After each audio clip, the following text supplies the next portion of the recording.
estamos de volta com o nosso ato de instalação da Frente Parlamentar pela Celeridade na Adoção de Bebês. Na verdade, é uma audiência pública. Estamos aqui ouvindo vários pontos de vista desde as 9 da manhã e devemos seguir até 1h30 da tarde, que é nosso horário limite. O segundo bloco, nós já iniciaríamos com a fala do doutor Gabriel, porém, doutor Iberê, que já nos brindou com sua manifestação no início da manhã, conseguiu dados sobre o número de crianças que passam pelas famílias acolhedoras e seguem, né? Ou para a adoção ou retornam para suas famílias biológicas. Então, eu peço licença ao doutor Gabriel, antes até de apresentá-lo, e passo para o doutor Iberê trazer essa informação tão importante para todos nós. Muito obrigado. Desculpa só para cortar a fala do Gabriel. É aquela história da banda, né? As bandas piores normalmente abrem o show das bandas melhores, né? Então, vou falar antes do Gabriel por isso. Conseguiu um recorte bem específico do sistema de acolhimento, mas pelo menos dá para ilustrar alguma coisa quanto às famílias acolhedoras, né? Eu vou falar exclusivamente do sistema de famílias acolhedoras da Vara Central de São Paulo. A cidade de São Paulo tem 12 varas, eu vou pegar exclusivamente a Vara Central de São Paulo, um recorte relativamente pequeno, mas serve para ilustrar. Quem faz o acolhimento aqui é o Instituto Fazendo História. Eles têm um recorte de 58 bebês, né, de 0 a 1 ano normalmente. Desses 58 bebês, 45 voltam para a família natural ou extensa, 55% vão para adoção. Então, esse índice acaba sendo até um pouco superior ao índice de retorno para as famílias de origem no caso do acolhimento. Então, 45% voltam para a família, 55% vão para o sistema de adoção. De novo, esse é um recorte muito específico, o recorte de uma vara da infância de 12 que existem na cidade de São Paulo. E apenas pegando bebês de 0 a 1 ano, tá? Mas dá para ilustrar alguma coisa com relação ao sistema de acolhimento de famílias acolhedoras, que havia sido a pergunta que a deputada Janaína me havia feito, eu estava sem esses dados aqui. Quando a gente pega o recorte do estado inteiro e de 0 até 17 anos, 11 meses, claro, esses números mudam, mas o sistema de acolhimento de famílias acolhedoras na cidade de São Paulo é feito até agora de crianças de 0 a 3 anos, vão aumentar para 0 a 6 anos, mas normalmente de 0 a 3 anos, e esse recorte é de crianças de 0 a 1 ano. Tá? Obrigado. Agradeço muito, doutor Iberê. Em certa medida, esses dados reforçam o que eu penso, né? Porque, muito embora 45% voltem para suas famílias, 55%, na verdade, findam seguindo para a adoção. Então, talvez pudéssemos tentar identificar alguns dados de realidade que nos permitissem tentar, pelo menos, já colocar essas crianças nas famílias que estão na fila. Mas eu sei que é um início de debate. Eu vou fazer, passando a pandemia, porque eu acho que nem seria possível agora, eu vou visitar o Fazendo História, né? E eu quero entender um pouco os dados de realidade, até para que nós tentemos criar alguns critérios para que as crianças sigam diretamente para as famílias que estão na fila para adoção. Mas é precioso esse dado. Das casas de acolhimento é ainda menor, desculpa. Uhum. Das casas de acolhimento menos ainda, né? Tá certo. 40%. Tá bom. E estamos à disposição para outros dados, outras informações e mais troca de ideias, doutor Iberê. Muito obrigado. Da mesma forma. Obrigado. A doutora Regina também tinha pedido para retornar, então falo aqui publicamente, caso ao final da outra reunião que ela precisou se afastar para fazer, queira voltar e tecer novas considerações sobre esse tema, será muito bem-vinda. Mas dando sequência aqui com os palestrantes, eu chamo o doutor Gabriel Pires de Campos Sormani, que é mestre em Direito pela USP, juiz de Direito assessor da presidência do Tribunal de Justiça do Estado de São Paulo. Tem uma larga experiência como juiz também da infância, né, de criança e adolescente. Eu tive a honra de orientar o doutor Sormani no mestrado, foi daí que o conheci, o trabalho acadêmico dele foi na seara do combate à corrupção. Fez um brilhante estudo em torno do papel do sigilo no processo penal, quando é importante, quando atrapalha a busca da verdade real. E eu pude acompanhá-lo não só no âmbito acadêmico, mas também na esfera mesmo da atividade como magistrado, na época juiz da infância. E sei, né, do tanto que ele se incomoda com as dificuldades, da seriedade do seu trabalho. Então, uma felicidade poder contar com ele. e até pela admiração, o carinho, o reconhecimento. Não só ele está aqui, como esteve conosco numa entrevista aqui na Rede Alesp, tratando sobre o tema. E foi ele que chamou minha atenção, por exemplo, sobre a dificuldade que temos com jovens, né, adolescentes abrigados que completam 18 anos em abrigos, muitas vezes sem uma estrutura, sem um preparo para ser colocado, né, literalmente nas ruas. Então, meus cumprimentos, meu agradecimento, meu reconhecimento ao doutor Gabriel Sormani. A fala de Vossa Excelência. Professora, doutora Janaína, deputada, nobre deputada Janaína Pascoal, depois de uma introdução dessa, eu confesso, fico constrangido, fico sem jeito. Não sei se todos me ouvem. É que eu sou professora coruja. Fico absolutamente lisonjeado e encabulado. E estou muito feliz de estar aqui, honrado com esse convite. Parabenizo a Assembleia Legislativa do Estado de São Paulo, todos os deputados que participaram dessa iniciativa e especialmente a senhora professora deputada Janaína Pascoal por novamente colocar esse assunto muito importante na pauta, um assunto que deve permanentemente estar na pauta, sendo discutido, sendo debatido, e ter trazido tantas pessoas conhecedoras desse assunto para falar. Eu recebi agora, 30 segundos antes de começar a falar, na verdade, uma mensagem da doutora Maria Berenice, que pediu para trocar comigo, se possível fosse. Eu não vejo problema em trocar minha fala com a doutora Berenice, que aparentemente tem um compromisso mais urgente, que se não falar agora, terá que deixar a sala. Então, da minha parte, doutora, por favor, passo a palavra à doutora Janaína Pascoal e cedo meu espaço. Muito obrigada, agradeço o cavalheirismo do doutor Gabriel. A professora Maria Berenice Dias, né, uma participação muito importante nesse evento, todas são, mas o trabalho da professora me chamou a atenção porque, inclusive, há projetos de lei em trâmite, né, no Congresso Nacional, e nas justificativas desses projetos há menções aos trabalhos da professora. Eu li alguns textos da professora, percebo assim posturas bastante corajosas, né, em várias searas. Eu sempre digo, a gente pode não concordar, pode concordar, mas numa democracia nós não podemos ter medo de falar. Né? E eu percebo que a professora não tem medo de falar, nesse aspecto é das minhas. Então, a professora Maria Berenice Dias é advogada, desembargadora aposentada do Tribunal de Justiça do Rio Grande do Sul, pós-graduada, mestre em processo civil, vice-presidente nacional do IBDFAM, e realmente é uma referência, né, na seara da adoção.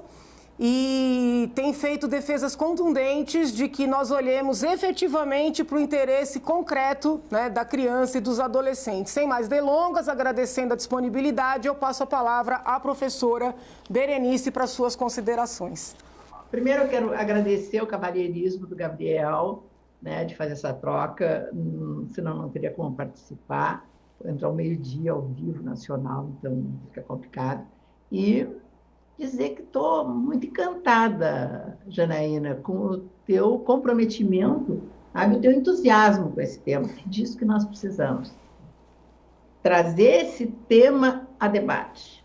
Eu só vi por todas essas falas que antecederam, e também um enfoque bem complicado, assim, por parte de muitos, que há alguns equívocos ou alguns mitos que nós precisamos derrubar.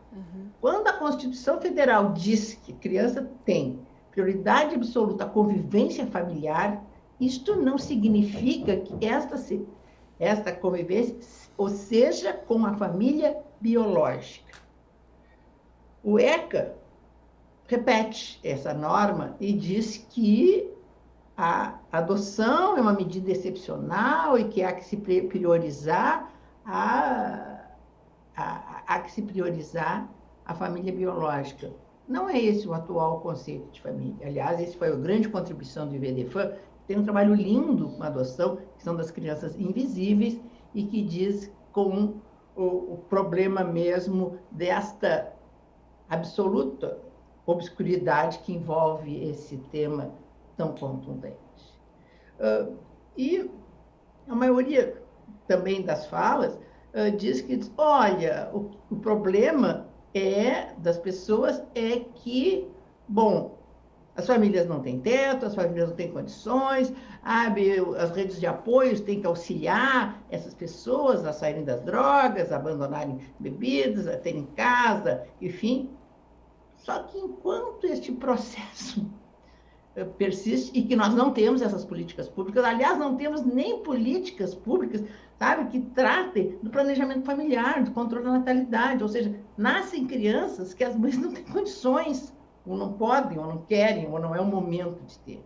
Então, assim, ó, este sonho de se, bom, vamos criar toda essa rede de apoio a essas famílias vulneráveis, essa rede de apoio não existe. Eu espero que um dia exista, mas por enquanto não existe. Mas enquanto tal, até isso acontecer, teremos que encontrar uma solução para essas crianças, sabe? E temos que olhar para elas, e não para a situação da mãe, para a situação a situação da família, ou essa busca de reestruturação. E assim, ó, outro equívoco que eu acho absurdo é dar assim, não, mas a culpa é dos candidatos à adoção. Eles só querem bebês, e nós temos um leque de crianças, sabe, a maioria delas maiores ou com algum tipo de incapacidade. Por que isso? Porque todo mundo tem um filho sonhado, um filho idealizado, é aquele que busca. Agora, eu não sei o porquê, porque essa vedação não está na lei, ninguém tem acesso a essas crianças que estão institucionalizadas. Eu posso querer uma menina até 2 anos de idade, loira de olho azul, e entro num abrigo e me apaixono, sabe, por um menino não branco, deficiente, que me olha e as coisas acontecem. A forma como é feita agora a adoção no Brasil, ela está errada.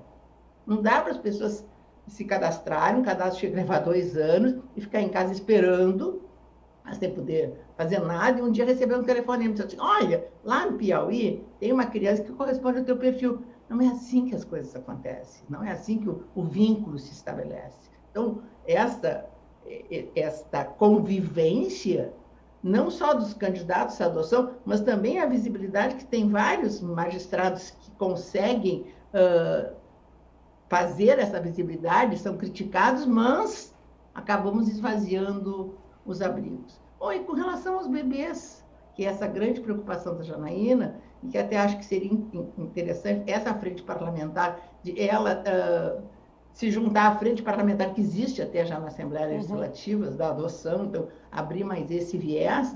A lei de 2017, bom, abriu a possibilidade de as gestantes manifestarem o desejo, né, antes de nascer, de adotar. Bom, o que fazem? Encaminha para o juizado. Bom, aí no juizado, ela é levada para um acompanhamento psicossocial. Quanto tempo? Em todos os lugares existe isso. Bom, depois de um relatório, é feita uma audiência, com o juiz, com o promotor, com o defensor, enfim. Abre, bom, onde ver se de fato é aquilo que ela deseja. Se é aquilo que ela deseja, olha, o Estado tem 6 meses para trás da família extensa. Família extensa que não existe. Se existisse família extensa, ou seja, algum parente que tem alguma vinculação, no fundo, com aquela mãe, a criança não teria sido institucionalizada, claro que não. Sabe? E se é bebês, e diz o parágrafo 2º, o parágrafo único do artigo 25 do ECA, que família extensa é com quem a criança tem um vínculo de afetividade e convivência, esta criança não tem esse vínculo com ninguém, então não tem que esperar nada. Se a mãe manifesta o desejo de entregar, sabe, ficou comprovado que tem que entregar, essa criança não tem que ir para a família acolhedora, que eu até entendi bem a situação, só acho que elas não são preparadas para isso como deveriam, simplesmente são pessoas que se candidatam, que né, recebe o dinheiro e não tem nenhum tipo de acompanhamento, e acho que a criança às vezes cria vínculos e depois rompe de novo. Nesse aspecto eu concordo com a Janaína, que me atrapalha um pouco isso, mas e enquanto acontece tudo isso, onde é que está essa criança? Ela acaba institucionalizada, ou família acolhedora, ou em abrigos. E não é isso que a mãe quer que o filho seja entregue à adoção. Então, o que faz? Entrega direto, ou bota no lixo. A gente vê com tanta frequência que são encontradas crianças nessa situação.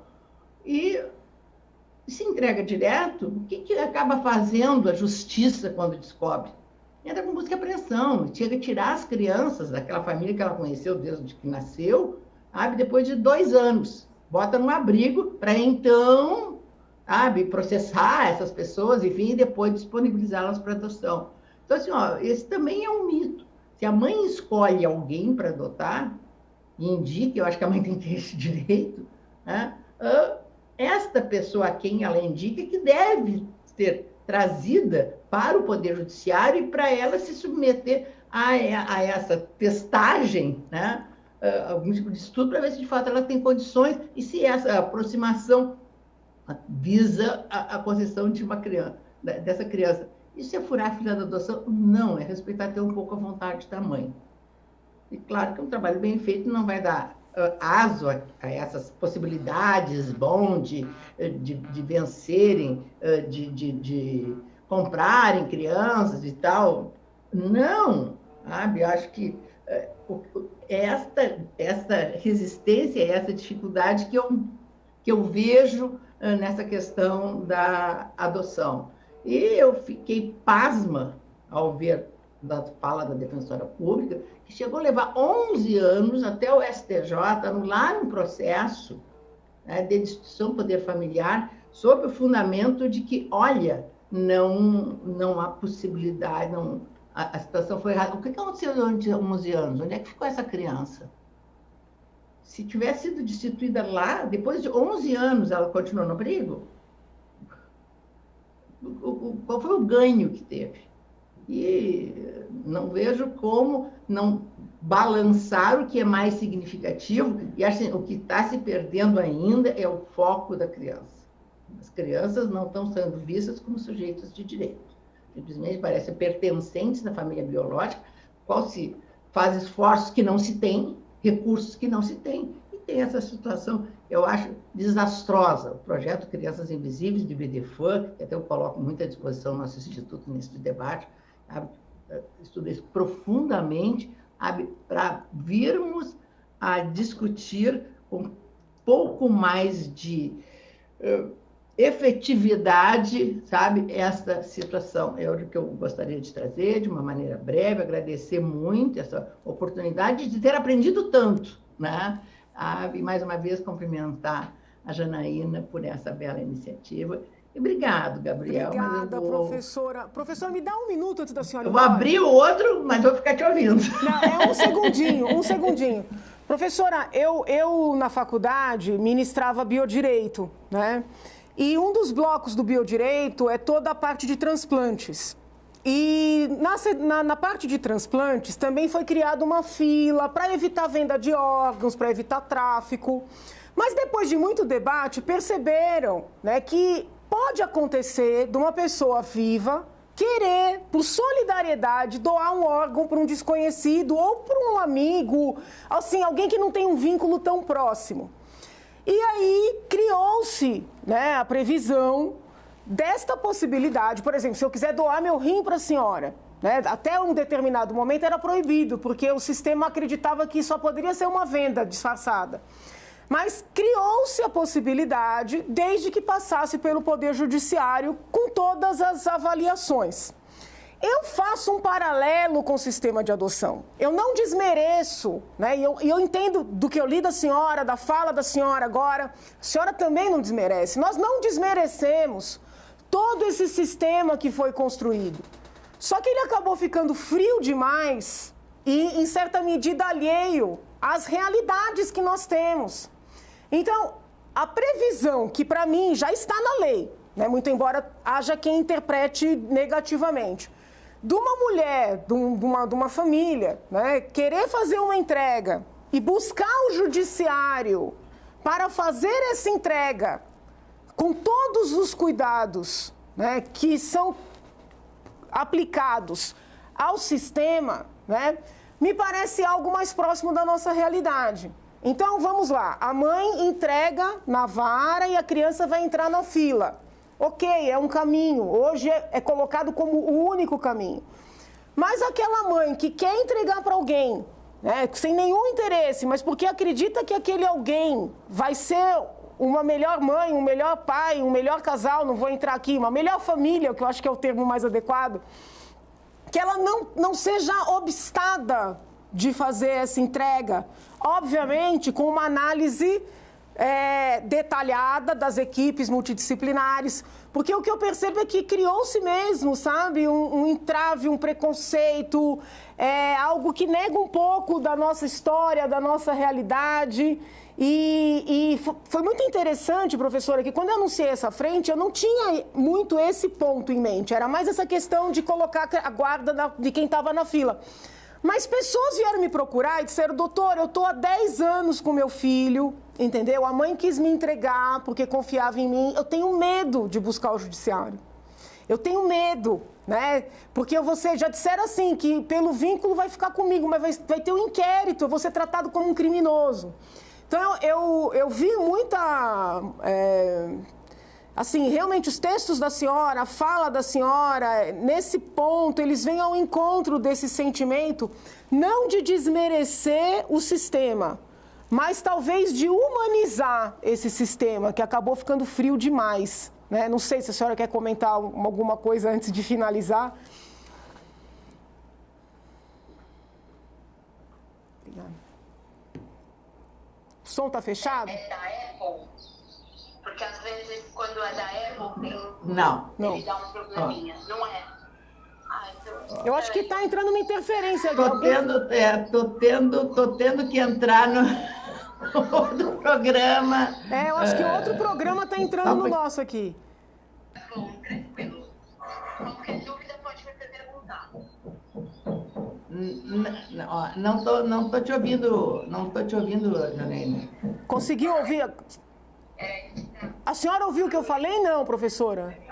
Não. Não, eu faço uma... Tá muito baixo o som agora, não sei o que houve. Não, eu fiz uma analogia entre toda a sistemática da adoção e a lei de transplantes. Sim. Tem um sistema, uma fila única, uma fila que realmente trouxe transparência, inviabiliza o tráfico de órgãos, mas num determinado momento o legislador reconheceu que pode acontecer de uma pessoa viva querer doar seu rim para alguém. E para coibir a venda, criou um sistema. Você tem que fazer esse procedimento perante o Poder Judiciário. Entendeu? Então, assim, eu faço uma analogia com essa fala da senhora. Nós não queremos desmerecer de maneira nenhuma o Sistema Nacional de Adoção, que é muito importante para essa transparência, sem tirar a possibilidade da mãe buscar o judiciário com a família que ela gostaria que acolhesse, que ficasse com o seu bebê, entendeu? Eu entendi isso dos textos que eu li da senhora, da fala da senhora agora, e eu faço essa comparação com a lei de transplantes. Eu queria saber se a senhora entende que isso é adequado. Perfeitamente, porque assim, ó, nós temos a realidade do Brasil, nós não podemos viver num sonho. Os estados do norte, né? Mais de 90% das adoções são feitas de uma maneira direta, sabe? E os juízes acabam concordando porque é aquilo ou a morte dessas crianças. Sabe? Dentro deste grupo que nós temos do IBDFAN, depoimentos dos juízes. Olha, essa é a realidade, a grande maioria do que acontece, as adoções, elas são assim. Bom, e aí nós vamos conseguir mudar isso, todas as cidades, todas... Não, sabe? Um pouco acho que temos que respeitar. Acho que é este repensar, sabe? De uma maneira não tão romanesca da família.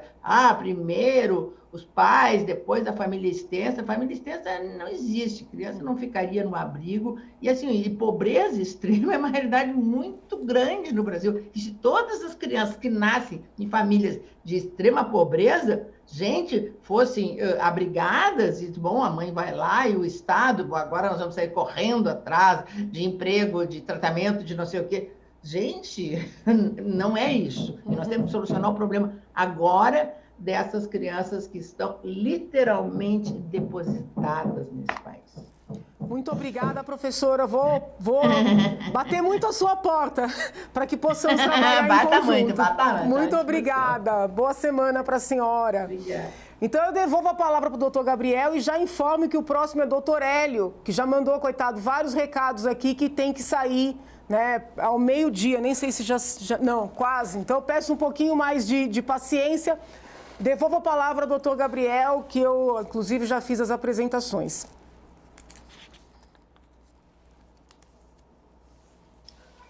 Obrigado, professora. Reitero meu agradecimento pelo convite e o parabenizo a Assembleia e a senhora pela iniciativa. Feliz de estar aqui, conheço o doutor Hélio Ferraz, feliz de reencontrá-lo, grande advogado atuante nessa área da infância e juventude, doutora Bianca Cesário, minha amiga, colega no mestrado, e eu vou aqui, na verdade, procurar ser muito breve e objetivo, tá? Eu destaquei alguns pontos que eu gostaria de abordar de uma forma muito breve e rápida, tá? Fundamentalmente, concordando com o que já disse o doutor Eberê de Castro Dias, uma verdadeira referência no assunto de infância e juventude para nós, juízes no tribunal, e um grande amigo, e o doutor Reinaldo Sintra, outra referência na área também, um desembargador com muitos anos de experiência, ambos com muito mais experiência do que este que vos fala. O que eu destaquei aqui, que gostaria de falar, Tem uma vozinha aqui, tem uma interferência. Pede para olhar isso, por favor. Vânia, por favor. Eu gostaria de destacar... Perdão, eu achei que era da Rede Alesp, perdão, então fica à vontade. Perdão, eu achei que era aqui da televisão. Continua, doutor, desculpa. Mas me ouviram? Sim, até sim, agora? Sim, perfeito, então, perfeito. Eram meus filhos Perdão. gritando aqui, eu providenciei aqui. Ficaram em silêncio até agora. Coitado, não, eu achei que era algum programa da TV Alesp que estava entrando, entendeu? Desculpa. Era o Joãozinho. Que lindo. Eu queria colocar algo que eu acho que às vezes existe essa sensação de algumas pessoas na sociedade em relação aos abrigos, em relação aos famosos abrigos, entidades de acolhimento.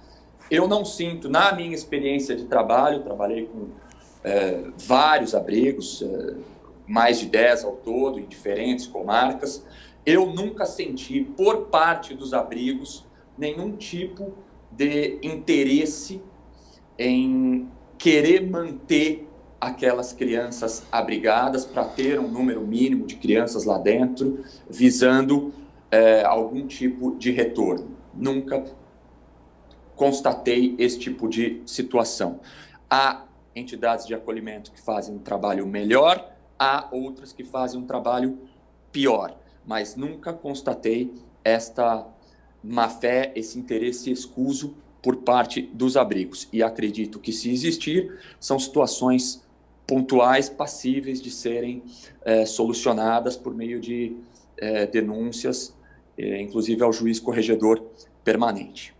Então, esse é o primeiro ponto que eu queria colocar. A outra situação, o comércio de crianças, efetivamente existe. É uma realidade, não é uma lenda e não me parece que seja algo superestimado. É algo que realmente acontece. Todo juiz da infância e juventude aqui no estado de São Paulo detecta pelo menos meia dúzia de casos por ano, tá? Situações, muitas vezes, nas quais a mãe biológica afirma que um determinado homem é o pai biológico, ele então registra a criança como pai biológico e aquela mãe biológica sem ser, e ela como mãe biológica, e por ele ter registrado como pai, a criança desde o início, desde o nascimento, fica com esse pai biológico que não é na verdade, mas que registrou, e com a mulher dele, com a esposa dele, não é? Então a criança foi passada dessa forma para essa família e depois de um tempo, quando julga-se já haver se criado um vínculo sólido que o juiz não vai romper, a esposa do casal se apresenta no fórum pedindo a adoção unilateral dessa criança, dizendo que foi fruto de uma traição, que o marido confessou e ela desde então perdoou e ela está pronta para adotar essa criança. Isso é algo que acontece com muita frequência. Eu penso que então a adoção intuito persona, ela pode ser um instrumento usado e menos nocivo quando a forma com a qual essa criança chegou a esse casal que não está cadastrado, a esse adotante que não está no cadastro de adoção, de fato ela chega para essas pessoas de uma maneira genuína, tá? De uma maneira que havia antes um vínculo verdadeiro dessa mãe biológica com essa família que vai adotar e realmente existe essa confiança por parte dela. Agora, muitas vezes isso não há e isso é disfarçado. E nós legitimarmos, nós começarmos a estender as possibilidades de adoção intuito persona, ela abre uma porta para a falsificação dessas situações. E nós nós abrirmos a porta de incentivo para o comércio de crianças, que é uma realidade. Seja na forma de pagamento em pecúnia, seja na forma de presentinhos, de outros favores, de outros agrados, para pessoas que estão em situação de muita vulnerabilidade efetivamente. Daí, eu confesso, professora, que não sei se o exemplo da doação de órgãos se encaixa perfeitamente, porque nesse caso a abertura de mão de um filho e a eventual venda de um filho, seja como for a forma de pagamento, estou falando venda de uma pode ser troca de presente ou favor, me parece muito mais comum e mais fácil de ser realizada, por mais difícil que seja para uma mãe abrir mão de um filho, mais comum e mais fácil de ser realizado do que uma pessoa abrir mão do seu rim. Entendi.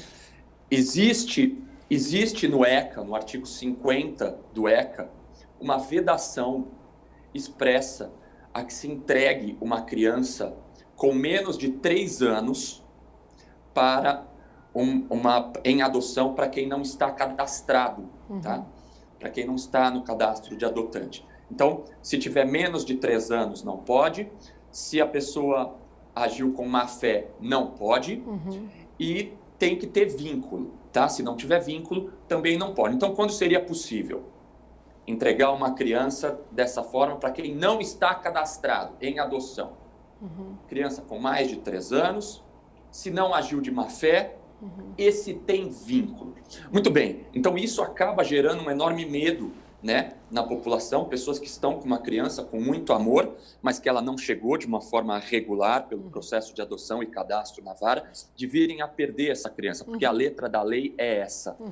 O que eu posso dizer é que, a despeito do que consta dessa letra da lei do ECA, é muito comum, eu diria até a maioria dos casos, mesmo em situações de crianças com menos de 3 anos, então ao pé da letra se estaria desrespeitando o ECA, mas levando em consideração um princípio maior, né, o princípio do superior interesse das crianças. Então, mesmo quando a criança tem menos de 3 anos, e mesmo muitas vezes quando ela chegou para esses adotantes de uma forma de má fé, como no exemplo que eu dei, do jogo da esposa fingir que perdoou a traição e que foi um caso extraconjugal do marido, quer dizer, a gente não pode falar em boa fé numa situação dessa. Então, mesmo em situações de má fé na forma inicial, como a criança chegou a esse casal, e mesmo crianças de menos de 3 anos, quando há o vínculo, quando o estudo psicossocial detecta a existência de um vínculo verdadeiro de amor dessa criança, em homenagem ao princípio do superior interesse da criança, o magistrado não tirar. Então, eu entendo, muitas pessoas, não é só esse exemplo que a senhora professora trouxe, de uma pessoa que mencionou que já está com a criança há 10 anos e tem medo. Muitas pessoas têm esse medo, já ouvi outras situações. Mas é muito raro, pode acontecer, pode, mas é muito raro, os juízes já abrem essa exceção a esse artigo 50 do ECA, quando se detecta o vínculo, muitas vezes mesmo sem a criança ter mais de 3 anos, mas se detecta o vínculo afetivo, não tira, tá? E aí, por fim, o que eu queria colocar é a questão da celeridade, a celeridade na decisão. Já foi colocado aqui, a decisão de tirar uma criança dos seus pais biológicos, tirar uma criança da mãe, é muito difícil, é muito complicada e tem que ser feita de uma maneira segura.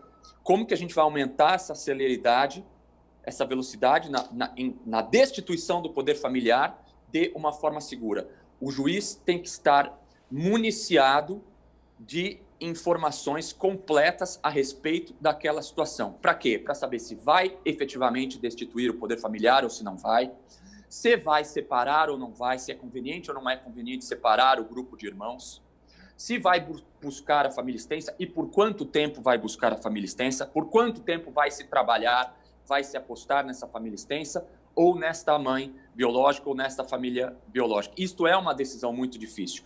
E o que a gente melhor faz, no meu entender, para acelerar essa decisão judicial é investir e melhor equipar a rede de apoio à infância e juventude. Como já foi dito aqui, os CREAS, o CRAS, o CAPS, a área da saúde dos municípios, os conselhos tutelares, como o nobre deputado já mencionou. Essa informação é trazida para o juiz por essa rede. E essa informação tem que chegar rápido e tem que chegar segura. E aí o juiz consegue tomar uma decisão rápida e segura em relação à família, à chamada foster family, a família, me fugiu agora acolhedora? O nome, me deu um branco. A família acolhedora. A família acolhedora. Muito bem. Muitas vezes, quando a criança ainda não está definitivamente destituído o poder familiar, mas já está suspenso o poder familiar, isso é controverso, evidentemente. Tem juiz que gosta de esperar o trânsito em julgado. Mas muitas vezes, antes do trânsito em julgado, com a simples suspensão liminar do poder familiar, o magistrado já coloca essa criança na futura família substituta que irá adotá-la. E ele faz isso com base num juízo de probabilidade, naturalmente. E para ele formar esse juízo de probabilidade das chances, o que muito provavelmente essa família biológica não vai... A situação está tão grave, o que eles fizeram é tão grave, que não vai receber, não vai dar para voltar para essa família biológica, mesmo que seja bem trabalhada. Essa criança já é, muitas vezes, já colocada na família substituta, que será a família substituta definitiva, adotante, já é liminarmente colocada. Esse é um juízo de probabilidade, a sentença não transitou em julgado, pode ser revertido, existe esse risco. Para o juiz tomar essa decisão também, ele tem que estar muito bem municiado de informações, mas isso já acontece, existe controvérsia, tem muito juiz que é muito contra isso, acha que sempre tem que esperar o trânsito em julgado em definitivo para fazer isso, mas muitos juízes já fazem isso, já colocam antecipadamente a criança. Isso se dá, na maioria das vezes, como já foi colocado, no caso da entrega voluntária. Agora, mesmo fora dos casos de entrega voluntária, isso também já é feito. É isso que eu queria colocar. E, para fugir um pouco do tema, mas eu sempre falo desse assunto, aproveito a tantos formadores de opinião aqui na área da infância e juventude, formadores de opinião, pessoas muito importantes. Eu pedindo perdão para fugir um pouco do tema dessa audiência pública, mas ainda dentro da área da infância e juventude, colocar a situação da adoção tardia e da situação dos jovens que saem desabrigados aos 18 anos, tendo passado os últimos anos da adolescência institucionalizados e saem muitas vezes sem referências aí para a vida e com menos oportunidades. O que eu queria trazer é, quem sabe, para uma reflexão, a possibilidade de algum tipo de ação afirmativa em prol desses jovens que viveram os últimos anos aí da adolescência abrigados e foram desacolhidos aos 18 anos. Nós temos aí tantas ações afirmativas hoje em dia, tanto em termos de política de cota, quanto em termos de incentivo fiscal para empresas, tantas situações dessa que muitas vezes são mais controversas. Essa das crianças e adolescentes que viveram abrigados e saem sem referência é uma que me parece segura de estarmos acertando e ajudando pessoas que precisam efetivamente de ajuda. E é isso, eu agradeço novamente a oportunidade, parabenizo a Assembleia Legislativa e a deputada Janaína Pascoal. Muito obrigado a todos, um bom dia a todos. Nós que agradecemos. Eu me lembro aqui de que tem 2 projetos em andamento, não são de minha autoria, são de colegas. Um para dar incentivo fiscal, o outro para dar prioridade em termos de empregos e até na área da educação para esses jovens. Então, eu vou olhar como é que está o trâmite desses projetos e até dou um retorno para Vossa Excelência. Quem sabe consigo que os colegas assinem conjuntamente um pedido de urgência. Porque, realmente, infelizmente, projetos do governo chegam, né, e existe uma pressão enorme para que sejam apreciados rapidamente. Projeto de deputado, por melhor que seja, demora um século para tramitar. Mas eu queria pedir, doutor, que eu sei que o senhor tem que sair, antes de sair, que o senhor só fale um pouquinho da possibilidade de pessoas que não querem adotar, não têm condições de adotar, mas que queiram, por exemplo, ser padrinhos de crianças que estão, né, seja em famílias acolhedoras, seja em abrigos, mas que estão na fila para adoção, que queiram ser padrinhos em termos de acompanhamento presencial ou em termos econômicos. Eu lembro que o senhor falou na nossa entrevista, seria importante trazer essa informação para o público que nos acompanha. Vossa Excelência, não, professora Janaína. E obrigado pela oportunidade. O apadrinhamento afetivo e o apadrinhamento financeiro é uma realidade, ela está prevista já no ECA. Recentemente foi incluída no ECA essa possibilidade. E em São Paulo já está normatizada há mais tempo. E cada comarca regra o apadrinhamento afetivo de acordo com as suas peculiaridades.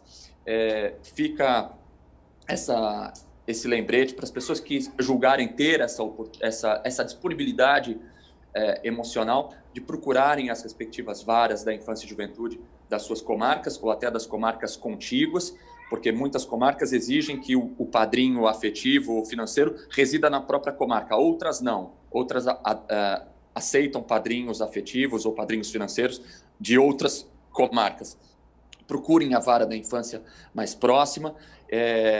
Isso é uma iniciativa que, de alguma forma, traz algum convívio familiar para esses jovens de 13, 14, 15, 16 anos, sem perspectivas de adoção, sem perspectivas de retorno para as famílias de origem e que muitas vezes não têm nenhuma vivência familiar ou tem uma vivência familiar muito longínqua e que é muito saudável para eles, tanto o apadrinhamento afetivo, né, de ter alguém de fora do abrigo e leve para passear e pergunte como está a escola e dê conselhos e vá passar o Natal. E isso, muitas vezes, não é o foco, mas pode ser sem nenhum compromisso, mas pode evoluir para uma amizade no futuro que perdure depois dos 18 anos ou até para uma adoção. E aí a gente não vai estar falando de rompimento de fila, porque a gente já está falando de pessoas para as quais não há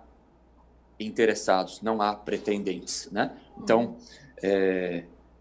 obrigado pela oportunidade, isso é algo que merece ser incentivado. Muito obrigada, boa semana, beijo nas crianças. E eu pedindo licença aos demais, obrigada, fica com Deus.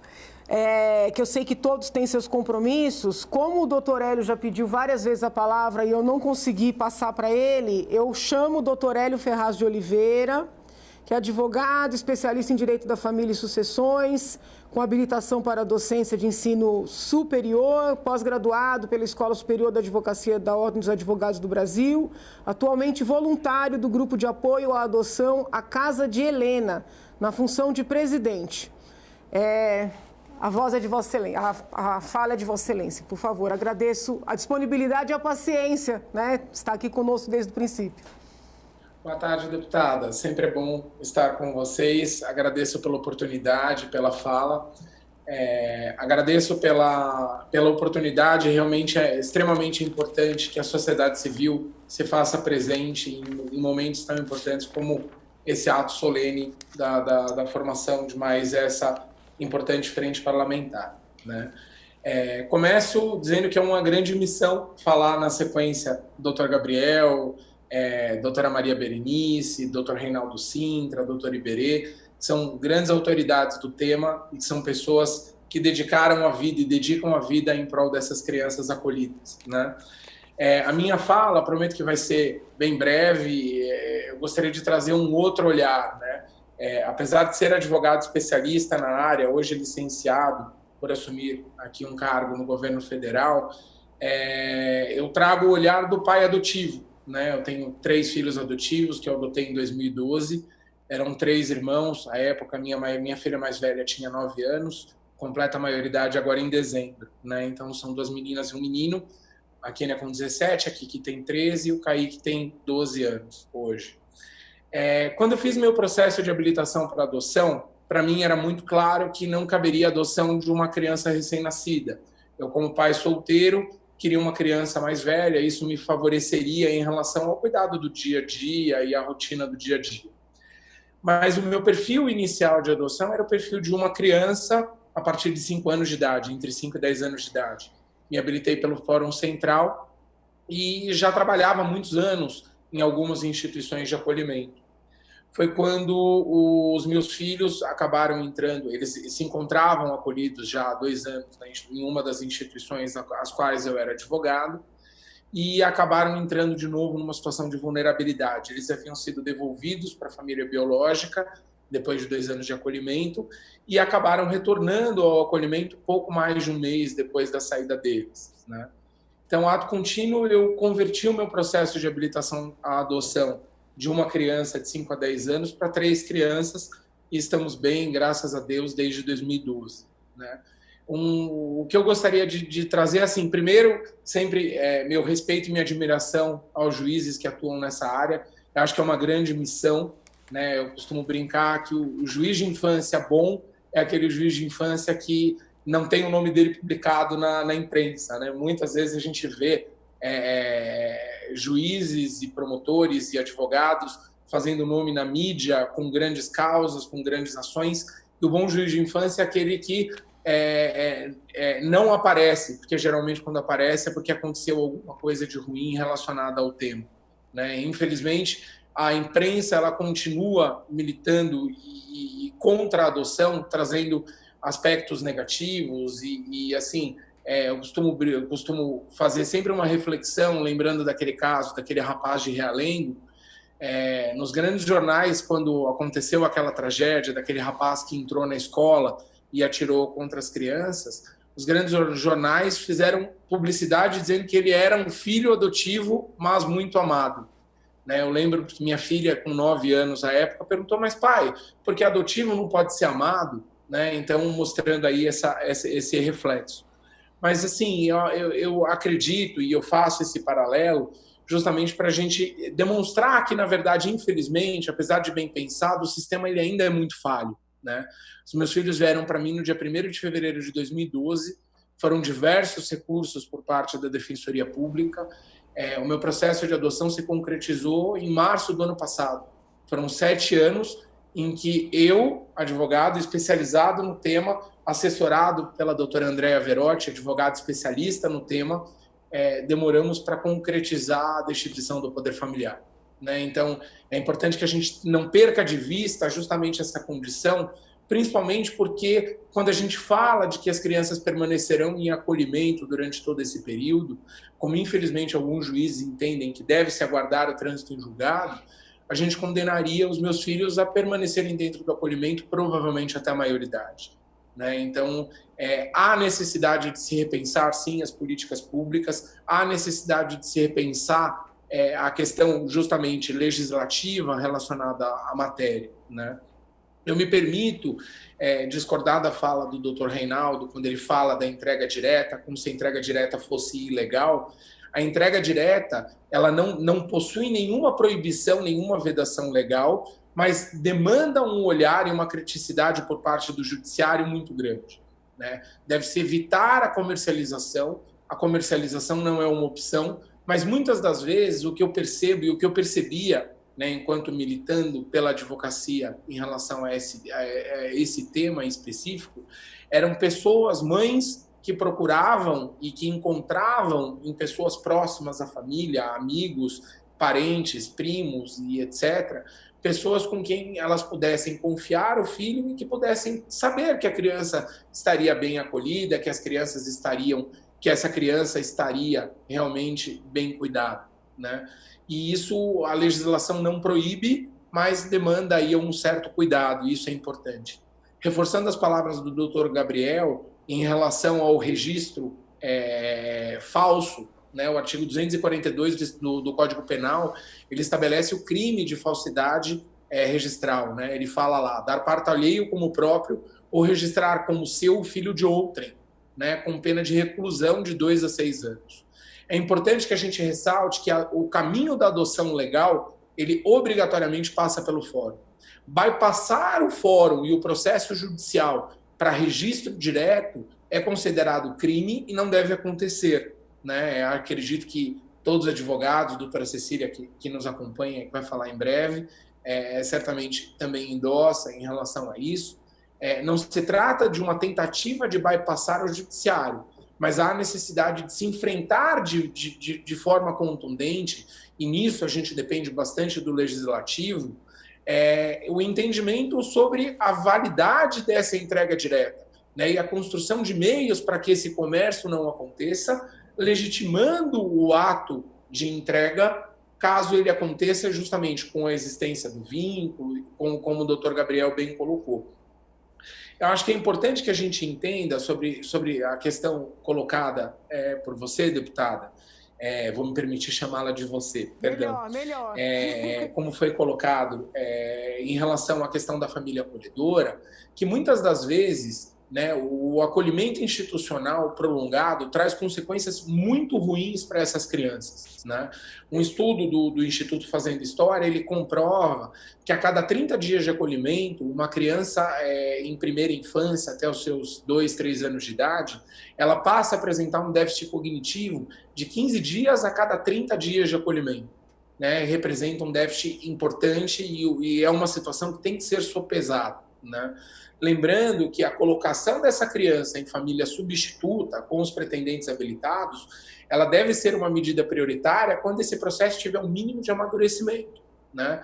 Então, eu concordo, eu acho que a família acolhedora ela deve ser colocada como exceção, né, quando não há o amadurecimento desse processo ou não há o indicativo dessa destituição do poder familiar como algo certo, mas a família acolhedora ela não conflita necessariamente com o interesse dessa família acolhedora. Né? Lembrando que assim, o tempo da criança é ontem. Né? Dr. Antônio Augusto, nosso colega de comissão de adoção, ele sempre fala, juiz aposentado, esteve presente na assinatura da Convenção de Haia para a adoção internacional, outro grande nome que dedicou a vida à causa da adoção. Ele sempre fala que o tempo da criança é ontem, né? Essa criança ela não deveria estar naquela condição. E a reflexão que eu trago, e assim, para fechar realmente o meu pensamento, é justamente até que ponto, e o Dr. Gabriel, eu sei que tem esse olhar mais humano, mas infelizmente a gente vê em algumas decisões judiciais que a existência de vínculo prévio não é levada em consideração.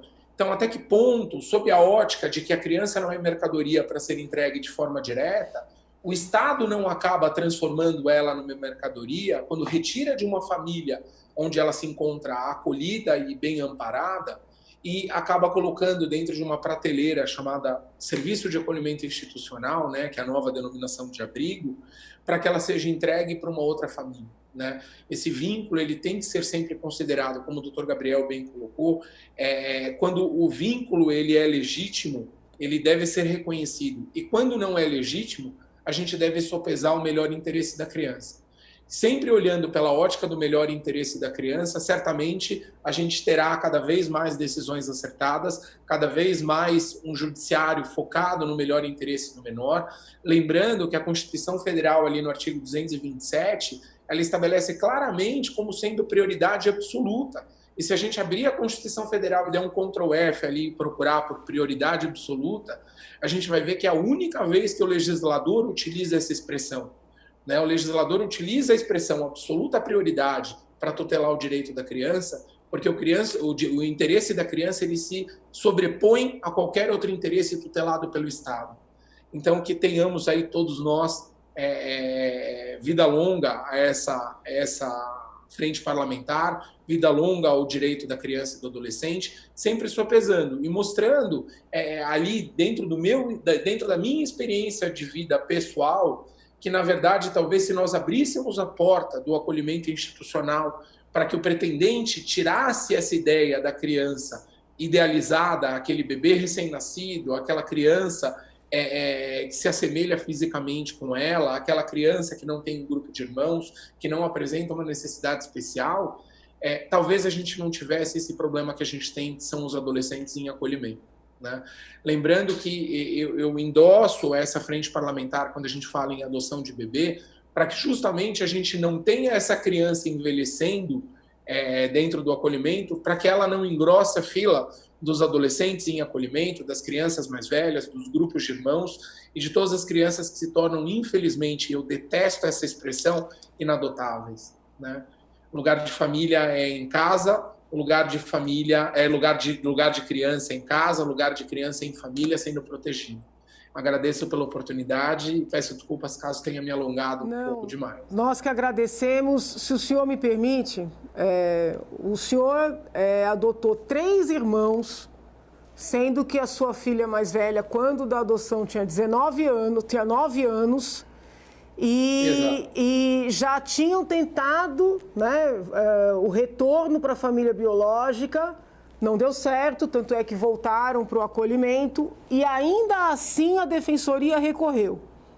Se o senhor puder, se não estiver invadindo a intimidade da família, se o senhor puder falar um segundinho sobre o que a Defensoria alegava num caso desses, porque uma hora é porque não querem adotar os irmãos, outra hora é porque não querem adotar com idade mais avançada, mas o senhor se dispôs a adotar 3 irmãos, uma em idade em que poucas pessoas se dispõem a adotar. Qual foi a argumentação da Defensoria nesse caso? Eu estou só insistindo nisso, doutor? Sim, sim. Porque, assim, muitos agentes, nas mais diversas posições, têm colocado esse excesso de recursos sabidamente indevidos, como um dos motivos para a demora na adoção. Então, se o senhor pudesse... Certamente.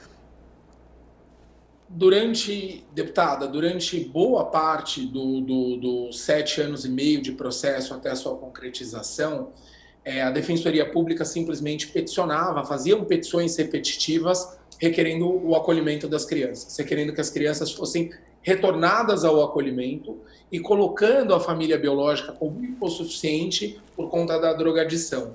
Né?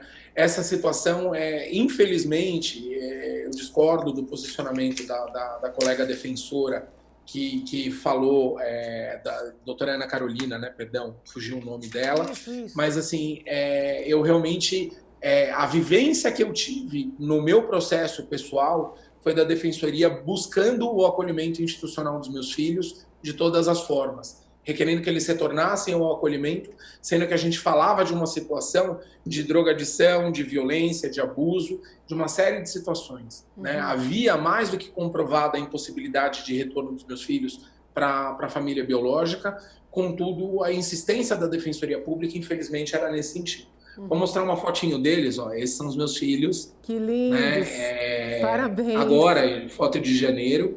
mas foram 7 anos e meio em que nós brigamos para que eles tivessem o direito de ter o meu sobrenome, né? Eles já se encontravam conosco, eles já tinham a vinculação com a minha família, mas eles tinham dificuldade de sobrenome, né? Que é algo que nós conseguimos avançar. O Estado de São Paulo hoje admite o nome social. Isso é uma grande conquista da Assembleia Legislativa e que deve ser reconhecida. Mas que, assim, durante 7 anos, quando eu chegava, por exemplo, no hospital para visitar minha mãe e perguntava o nome dos meus filhos, eles perguntavam se era o nome de verdade ou era o nome que estava no documento, né? Em que nós tínhamos que pedir autorização para viajar, para viagem internacional, em que nós renovávamos o termo de guarda. E, assim, até hoje a gente sofre ainda com algumas consequências em relação a isso, justamente por ser uma adoção monoparental. Eu sou pai solteiro dos 3, então eles não têm nome de mãe no documento, o que dificulta para tirar documentos pessoais, o que dificulta para tirar CPF, o que dificulta por uma série de documentações da vida civil, porque o que separa homônimos, infelizmente, é o nome da mãe, não é o nome de um genitor. Né? Então, nós passamos por muitas situações e hoje, graças a Deus, a gente percebe que muito se avançou em legislação, né? Quando eu os adotei, a gente não falava em banheiro família, em shopping center, em provador família e por aí vai. Hoje em dia, graças a Deus, a gente avançou bastante em relação a isso. Mas a Defensoria Pública, voltando para o foco da pergunta da doutora, a Defensoria Pública realmente insistia que havia uma hipossuficiência por conta da drogadição, quando, na verdade, infelizmente, no meu ponto de vista, há uma deturpação por parte do olhar da Defensoria Pública que deveria entender como hipossuficiente a criança. A criança é hipossuficiente. A criança foi colocada na condição de acolhimento institucional, sendo que ela não pediu para ser colocada nessa condição, né? Ela responde por uma pena de escolhas erradas ou de falta de estruturação dos seus familiares. Então, eu acredito que a criança ela é a grande hipossuficiente, a grande vítima desse sistema tão cruel de acolhimento. Maravilha, muito obrigada pela generosidade de dividir conosco a sua situação concreta, que vem ao encontro de muitos relatos que eu ouvi nos últimos dias, mas que por questões pessoais ou institucionais ou profissionais, as pessoas preferiram relatar de maneira velada, vamos dizer assim. Então, parabenizo pela coragem, desejo muita saúde à sua família. Obrigada, doutor Hélio, obrigada mesmo. Agradeço e eu estou à disposição sempre, viu, deputada? Obrigada. Eu vou ter que me desconectar, mas vou continuar acompanhando pelo YouTube, porque tem um segundo compromisso. Tá bom, boa semana. Bom, tchau. Dando sequência ao nosso evento, é importante ouvir também, né? Falamos tanto dos conselhos tutelares, acho que é importante também ouvir uma conselheira tutelar, que está aqui conosco desde o princípio, né? A audiência está sendo longa, mas eu acho que muito valiosa em termos de aprendizado. Então, eu vou passar a palavra à doutora Bianca Coimbra Martins de Aguiar, que é formada em Direito pelo Mackenzie, conselheira tutelar no município de Santos. Ela é especializada em primeira infância. Aos 20 anos, criou um canal de comunicação Mãe Jovem para auxiliar mães adolescentes. Tem aqui um detalhe. Por que eu digo que é um detalhe? Não porque não é importante, mas eu quero deixar claro que ela não está aqui por ser irmã do deputado Tenente Coimbra. Ela está aqui porque ela é alguém que se dedica com muito amor, com muito empenho para esta causa, né? Mas eu acho que é importante dizer que é irmã gêmea, não é isso? Irmã gêmea do deputado Tenente Coimbra, os dois são muito lindos e a doutora Bianca tem sido muito gentil em compartilhar comigo a sua vivência, não só neste tema, mas em outros temas que eu venho visitando no decorrer do meu mandato. Então, doutora Bianca, a palavra é de Vossa Excelência. Muito obrigada pela participação, pela disponibilidade e pela paciência. Eu que agradeço. É um prazer imenso estar aqui com todas essas pessoas maravilhosas em que eu admiro muito. E a senhora sabe o quanto eu a admiro, o quanto eu admiro o seu trabalho, de uma forma geral. Então, eu espero que a gente continue não só trabalhando nessa frente, mas em diversos outros trabalhos que visem a prioridade da criança e do adolescente. Eu tinha preparado uma fala, agora diante de tantas falas eu fui anotando para que a gente pudesse levantar alguns temas. Eu acho que já foi muito bem trabalhado esse tema aqui e a maioria das coisas que eu queria falar, inclusive, já foram faladas, mas eu acho que a minha visão vai ser importante para trazer o papel do Conselho Tutelar diante de toda a questão da adoção. O deputado Estevão, o senhor Estevão, falou da questão do papel do Conselho Tutelar, na questão de que a gente precisaria de conselhos tutelares, de repente, mais preparados ou mais acompanhados. De fato, a gente sabe que fica a cargo dos municípios, né, a questão das leis com relação ao Conselho Tutelar. Aqui em Santos, onde eu sou conselheira já pelo meu 2º mandato, a gente passa por um rigor, fazemos uma prova, um acompanhamento, nós temos diversas capacitações para que a gente continue desenvolvendo esse trabalho ao longo dos 4 anos, mas a gente sabe que isso não acontece em outras cidades. Então, é bom levantar esse tema, assim, para que os municípios continuem capacitando os conselheiros tutelares para que a gente fique ali na garantia de direito, mais capacitado para conseguir exercer o nosso papel. Foram diversas falas colocadas aqui, que eu achei sensacional, e eu estava acompanhando aqui e lendo os comentários no YouTube, e eu li algumas críticas com relação de que não deveria se existir uma frente parlamentar na questão da celeridade de adoções de bebê, se esses bebês não estão no cadastro. Eu sou contra, porque... Por que eles não estão no cadastro? Eu acho que esse é o tema que a gente deveria levantar. Eu acho que já ficou bem claro para todo mundo que não existe bebê para adoção, ou se existe, eles são adotados muito rapidamente, por isso que eles não ficam dentro das instituições. Mas uma criança, ela não começa a ser negligenciada com 8 anos. Ela já vem sendo negligenciada antes. E por que muitas vezes ela não entra dentro desse cadastro, ou ela só entra de uma forma posterior? Porque a rede começa a enxergar aquela criança quando ela começa a participar dentro da rede de atendimento. Então, é na escola, é numa policlínica, é numa ONG, e aí você verifica que aquela família precisa de um certo cuidado. Mas a gente já consegue saber desde o pré-natal quando a família não está estruturada de uma forma adequada. Para que isso aconteça, o acompanhamento da rede, para que essa criança não precisa ser institucionalizada aos 4, 5, 8, 10 anos, porque aí a gente sabe que ela vai acabar ficando dentro da instituição. Então, isso é um ponto muito forte que eu queria levantar. Outro ponto que a gente já foi colocado aqui, mas eu queria levantar, que é na questão da família extensa, na questão dos vínculos. Eu não me lembro quem foi que usou essa fala, mas eu achei perfeita na questão de que qual é o vínculo de fato que o bebê tem com as pessoas da família. A gente dá prioridade, essa prioridade tem que ser feita, claro, pela família, mas a gente também sabe que, em razão da prioridade da família extensa, é que a gente acaba burlando o cadastro de adoção. Por quê?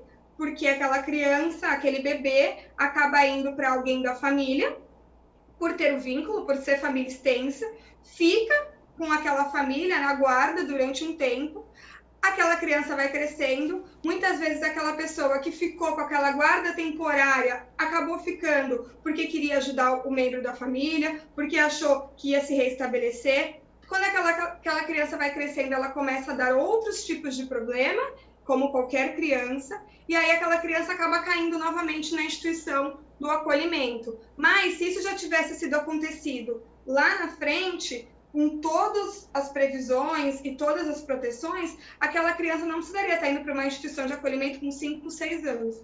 Ela poderia ter ido de bebê e, se fosse o caso, uma adoção para não acontecer a adoção tardia.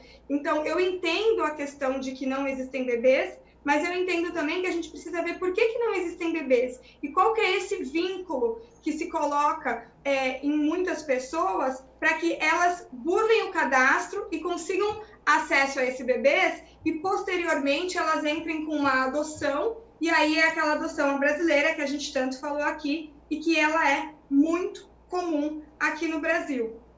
Outro ponto que eu queria destacar, que também foi falado aqui, é sobre a questão, por que hoje a gente enaltece tanto a questão do aborto, né, porque é tão se discutido da possibilidade da mulher abortar, e por que a gente não discute com tanta primazia a possibilidade da mulher entregar o seu filho para a adoção? Por que a gente prefere discutir a morte de um bebê do que a vida com uma família que está tão ansiosa para ter aquela criança? Também foi colocado aqui que, apesar de não ser o caminho, a maioria das mães acabam vendo no hospital, quando vão ter o bebê, aquela primeira entrada para falar assim, eu não quero essa criança. Porque tem um histórico, normalmente são mães em vulnerabilidade extrema, são mães, muitas vezes, em drogadição, em situação de rua, que elas não vão ter, elas não vão, durante a gestação, procurar dentro do pré-natal, não vão, durante a gestação, procurar a vara da infância, não. Elas ficam mantendo aquela gestação e, quando elas vão para o hospital, elas falam, eu não quero esse bebê. E a gente precisa capacitar as pessoas da rede, os atores da rede, a saberem lidar com essa mãe. Por quê? Quando uma enfermeira, no meio daquele plantão, com tudo acontecendo, uma mãe vira para ela e fala assim, eu não quero esse bebê, a primeira coisa que ela vai falar assim, mas por que você não quer? É seu filho, não. Você deve estar com depressão pós-parto, não, vamos insistir nisso daqui. E, na verdade, ela não quer o bebê, ela precisa ser acolhida, ela não precisa ser julgada. Se depois, posteriormente, a gente vai ter um estudo que ela vai poder continuar com essa criança, perfeito. Mas naquele primeiro momento em que ela falou que ela não quer o bebê, ela não precisa ser julgada, ela precisa ser acolhida. E a gente precisa capacitar a rede para fazer esse acolhimento e precisa fazer com que conste nas mídias que aquela mãe tem esse direito, ela não está cometendo um crime se ela coloca o filho dela para adoção. Ela tem esse direito previsto em lei e a gente tem que saber lidar com ele, porque aquela criança vai estar muito melhor preservada se ela sair da maternidade e ir direto para uma família acolhedora ou direto para alguém que está na fila da adoção, do que aquela mãe ficar com vergonha, ficar com aquela criança para ela, não ter condições de ficar, começar a negligenciar aquela criança, e aí quando ela vai para a rede de atendimento, ela acaba sendo, depois de um tempo, institucionalizada, e aí a gente volta para aquele ciclo vicioso que a gente estava falando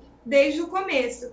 Então, são caminhos que a gente pode ir colocando para que a gente tenha essa celeridade na adoção de bebês, mas principalmente na questão do fortalecimento da rede de atendimento, porque essas crianças não chegam na instituição com 8 anos, porque da noite para o dia elas começaram a ser negligenciadas com os 8 anos. Elas já são negligenciadas e elas só chegam depois que a rede entende que sim. E é engraçado, eu não tenho esse dado, mas é engraçado que a maioria dos bebês que vão para o cadastro, eles vão porque eles têm o vínculo de irmão mais velho, que se verificou-se que esses irmãos estavam sendo negligenciados, e aí você verifica que o grupo todo está sendo negligenciado, e aí quando você pega o grupo todo, o bebezinho, ele acaba indo junto, mas não se verifica a negligência por causa do bebê. Uhum. E aí, só para concluir minha fala, que eu também não quero me estender, que já são 1h, e vai ter mais gente para falar depois de mim, com relação à questão do Conselho Tutelar, quando foi colocada pela defensora, na questão de tirar o bebê da mãe que entra no hospital. Primeiro, a gente precisa empoderar o papel do Conselho Tutelar para dizer que o Conselho Tutelar está ali para garantir o direito da criança e do adolescente. É óbvio que a gente quer promover e proteger a família como um todo, mas o primeiro olhar, principalmente nesses casos emergenciais, eles se dão para a criança, do que é o direito da criança e de como naquele momento a gente vai fazer para diminuir o dano do que ocorreu. Então, nesses casos em que chega uma mãe que está em situação extrema de vulnerabilidade, que a assistente social, a enfermeira do hospital está vendo que ela está apresentando um risco para aquela criança. Se ela sair do hospital com a criança, ela comunica o Conselho Tutelar vai pedir, segura um pouquinho essa alta, se for o caso, comunica ao Ministério Público e à Vara da Infância e da Juventude para que a gente não faça com que essa mãe saia, deixe o hospital com essa criança, daí essa criança vai para uma família acolhedora ou, enfim, para um acolhimento, para que a rede promova essa mãe, para que quando essa criança retornar para ela volte de fato com a mãe tendo condições. Mas aí a gente está falando de um olhar rápido diante de um contexto de uma mãe que está ali tendo um filho diante do hospital. É bom a gente também colocar os outros lados.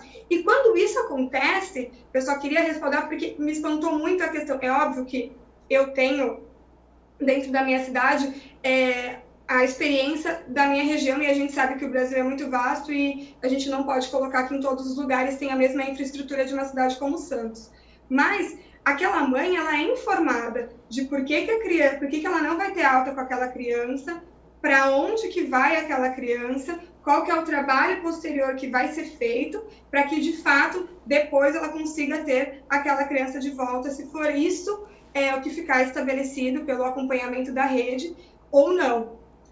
Só a questão clara da questão de por que muitas vezes a mãe não sai do hospital com a criança, tá? Eu me alonguei demais, me coloco à disposição, é um prazer imenso estar aqui. Eu acho importante ter uma fala de alguém que está na rede e está ali diretamente atuando e vendo a prática, não só o que a gente tem no ECA, não só o que a gente tem nas nossas legislações, mas na prática, porque muitas vezes a prática é muito diferente do mundo utópico que a gente coloca de uma forma geral nos nossos direitos que são preservados. Tá bom? Obrigada mais uma vez, Janaína, é um prazer imenso estar aqui com você. Eu que agradeço sua participação e essas informações preciosas, né, da ponta, porque eu também fiquei um pouco surpresa com a fala da defensora de que a criança seria separada da mãe e a mãe não saberia como buscar informações sobre essa criança. E eu entendo que esses casos têm que vir à tona, sim, para que a população debata, né? Porque a defensoria, obviamente, ela representa a parte, mas ela também representa a sociedade, né? Paga pela sociedade. Então, até que ponto esse excesso, esse preciosismo processual não está prejudicando no final a criança, né? Porque quando fala vulnerabilidade, sempre passa a impressão da mãe sem condições econômicas. Querem tirar daquela família porque a família não tem dinheiro. Não é bem isso, né? A pessoa que está em situação de rua por força de um uso pesado de droga, né? Eu acho que utilizar a palavra vulnerabilidade é eufemismo, né? Então, quer deixar essa criança ali para ser morta, espancada, violentada, começar a consumir droga, muitas vezes com 5, 6 anos de idade, né? Um potencial instrumento do próprio tráfico. Então, essas coisas têm que ser ditas com as palavras que cabem, né? Porque vulnerabilidade é uma palavra importantíssima, mas ela compreende muitos cenários, né? Ela compreende muitos cenários. Então, agradeço imensamente a participação da doutora Bianca Coimbra e agradeço o deputado Tenente Coimbra que me colocou em contato com a sua irmã, não agora, já lá atrás. E eu entendo, inclusive, que essa fala dela, essa facilidade que ela tem com as redes, com a internet, ela favorece muito, né? A melhora desse contexto, né? E acho que as informações que ela trouxe também confirmam que o tema da nossa frente ele é importante, sim, né? Existem crianças envelhecendo em situação de violência, em situação de invisibilidade, né, em abrigamento desnecessário. Muito obrigada, doutora Bianca. E aí eu recebi aqui o pleito da doutora Cecília Coimbra, né, que precisa falar. E na sequência, eu vou passar a palavra para a doutora Bianca Cesário, que também está aqui conosco desde o princípio e que fez o seu mestrado, né, nessa seara da entrega legal. Então, vamos lá. Doutora Cecília de Albuquerque Coimbra, diretora jurídica do Grupo de Apoio à Adoção Acolher Mariporã, assessora jurídica da Associação Nacional dos Grupos de Apoio à Adoção, diretora jurídica da Associação Estadual dos Grupos de Apoio à Adoção do Estado de São Paulo. Acabei tendo contato com a doutora por meio do deputado Reni Ozzi Cuquier, que é também apoiador da nossa frente. Faço aqui o agradecimento público também ao deputado por essa interlocução. Doutora Cecília Coimbra, a palavra de Vossa Excelência. Boa tarde a todos, boa tarde, deputada. É uma honra e uma alegria poder participar dessa audiência pública. Agradeço ao deputado Reni por ter feito essa interlocução e hoje represento aqui mais de 60 grupos de apoio à adoção do Estado de São Paulo. E estou numa missão muito árdua, né? Falar depois de tantas pessoas capacitadas e conhecedoras do assunto. Creio que a questão da família acolhedora já foi amplamente colocada, e eu só faço menção à questão da vinculação, deputada. Eu li atentamente a exposição de motivos, né, da criação da Frente Parlamentar para a Aceleração de Adoção de Bebês, e vi que um dos motivos era a questão do vínculo afetivo. E, como já foi citado por diversas pessoas, há muitos estudos, e um deles chama muito a atenção, que é o estudo de Harvard, das crianças órfãs da Romênia, e que nós podemos extrair que realmente o acolhimento ele é muito nefasto, e que realmente o melhor para a criança é estar em família. E a família acolhedora, ela diminui essa questão do atraso cognitivo, espiritual, social e educacional que uma criança tem em estar em acolhimento. Então, eu creio que a frente deveria não se ocupar tão somente da adoção de bebês, mas da adoção de todas as nossas crianças, que hoje são quase 50 mil no Brasil em situação de acolhimento, seja ele familiar ou institucional. Outro ponto que foi questionado dentro dos nossos grupos de apoio à adoção é a respeito de qual bebê a frente trata. Se é o bebê especial, se é o bebê portador de doenças, porque a gente já ficou claro para todo mundo, e era o objeto da minha fala, que bebê não precisa de aceleração para adoção. Eu tirei ontem à noite do site do CNJ, né? Crianças até 3 anos, de 2019 até hoje, foram 1.200 adotadas no Brasil. E sendo que só no Brasil todo, em São Paulo, foram 868 crianças adotadas.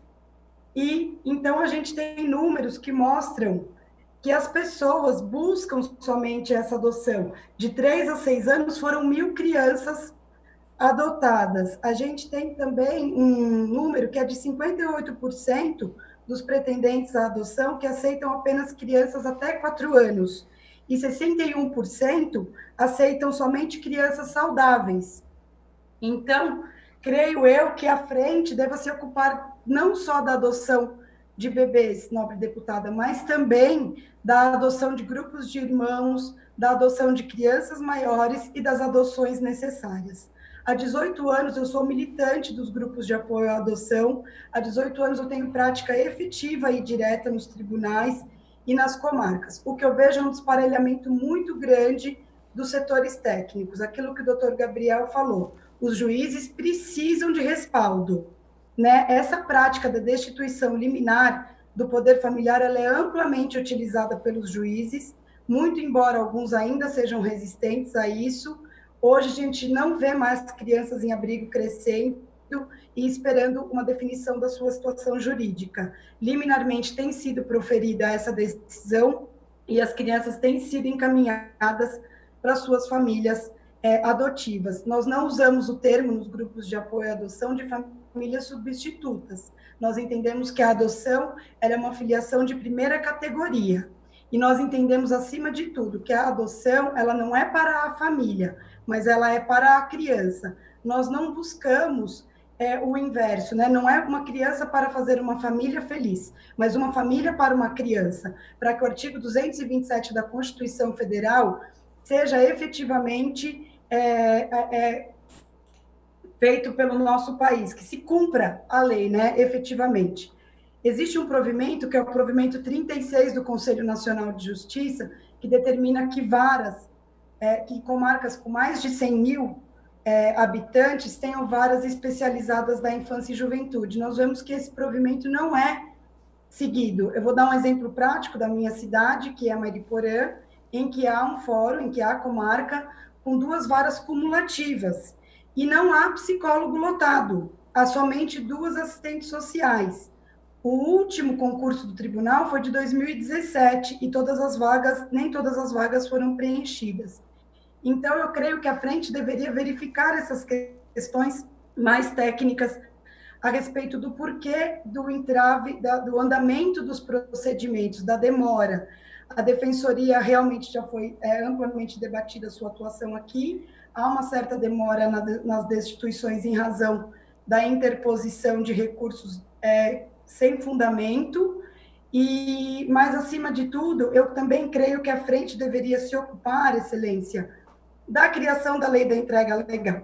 Em São Paulo, nós temos somente 2 disposições a esse respeito, que é a Lei 16.729/18, que prevê a fixação de placas em locais públicos, dando a informação para a gestante de que a entrega do seu filho para adoção não é crime.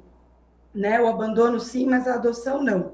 E há também uma cartilha de orientação à gestante, que foi entabulada entre o tribunal, elaborada pelo Tribunal de Justiça de São Paulo, com a participação do GAASP, que é o Grupo de Apoio à Adoção de São Paulo. Então, nós realmente precisaríamos dessa lei, né, da lei da entrega legal, porque, como já foi dito, dentro da lei haverá o dispositivo que faz com que a destituição do poder familiar tramite de forma mais célere.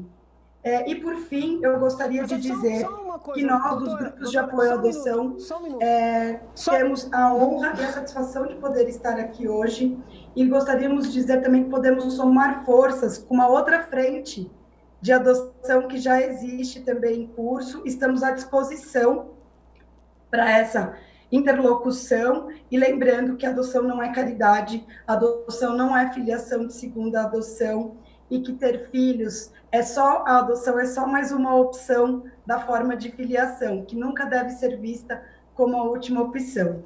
Muito obrigada, agradeço a oportunidade, e é uma honra estar aqui nesta tarde. Eu que agradeço. Só uma pergunta, doutora. Quando a senhora fala que falta uma lei estadual para o programa da entrega legal, eu queria entender, a senhora entende que a legislação federal não é suficiente? Porque esse tema já está legislado. A senhora entende que seria necessário haver uma legislação estadual nessa seara também? Entendo que deveria haver uma regulamentação.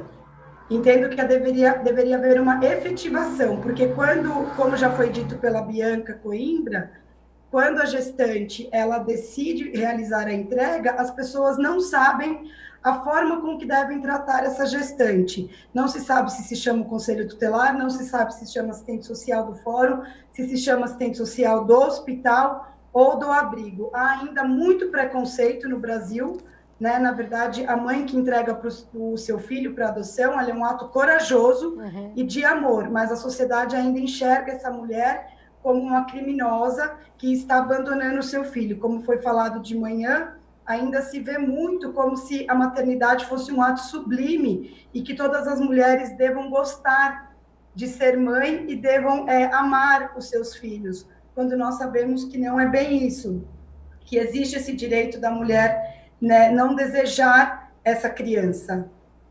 Não, eu entendi. É porque, assim, eu vou até refletir melhor sobre essa sugestão da senhora, porque eu sempre tive que este problema, desse preconceito que é real, que ele é muito mais enfrentado com esclarecimento, com conscientização, com encontros como estes aqui, do que por texto de lei, sabe? Muito embora eu seja da área jurídica e esteja no parlamento, eu não tenho, assim, fetiche com lei. Às vezes eu acho que excesso de lei acaba atrapalhando. Por isso que eu quis entender onde é que a senhora vê necessidade de uma lei estadual diante do programa da entrega legal. E aí eu queria aproveitar a fala da senhora para fazer um esclarecimento, que eu acho que eu tentei deixar claro desde o princípio.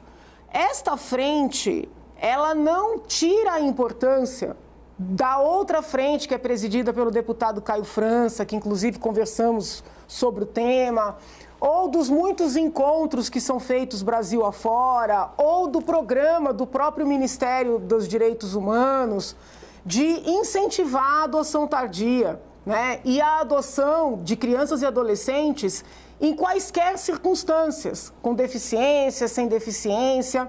Então, em nenhum momento esta frente tem a pretensão de diminuir esse importante trabalho, muito pelo contrário. Mas ela vem com uma outra proposta, né? A proposta de debater por que as crianças envelhecem em situação de vulnerabilidade.